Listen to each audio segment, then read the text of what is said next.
નમસ્કાર દોસ્તો, વિડીયોમાં તમારું સ્વાગત છે। દોસ્તો, સોશિયલ મીડિયા પર અનેક વિડીયો વાયરલ થતા હોય છે, ત્યારે દોસ્તો હાલમાં કિંજલબા દેવધારિયા નામની આ લોકગાયિકાનો વિડીયો સોશિયલ મીડિયા પર વાયરલ થઈ રહ્યો છે। દોસ્તો, તેઓ રક્ષાબંધન નિમિત્તે એક જોરદાર ભાઈ બહેનના પ્રેમનું ગીત ગાઈ રહ્યા છે અને તેમનો અવાજ પણ ખૂબ જ સારો આવી રહ્યો છે। તો તમે પણ સાંભળો આગળ આ વિડીયોમાં। દોસ્તો, તમને પણ આ બહેને ગાયેલું ગીત અને તેમનો અવાજ ગમે તો વિડીયોને લાઇક શેર કોમેન્ટ કરવાનું ભૂલતા નહીં અને અમારી આ ચેનલમાં નવા હોય તો ચેનલને સબસ્ક્રાઈબ કરી લેજો।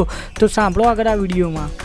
કોણે હલાવે લીમડી ને કોણે ઝુલાવે પીપળી, ભાઈની બેની લાડકી ને ભલો ઝુલાવે ડાળકી।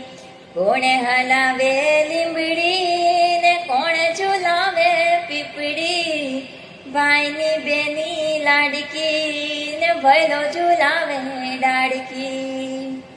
હે લીંબડીની આજ ડાળ ઝુલાવે લીંબોડી ઝોલા ખાય, લીંબડીની આજ ડાળ ઝુલાવે લીંબોડી ઝોલા ખાય। હિચકો નાનો બેનનો એવો વામ ઝોલણિયા ખાય, લીલુડી લીંબડી હેઠે બેની બા હિચકે નીચે, લીલુડી લીંબડી હેઠે બેની બા હિચકે નીચે।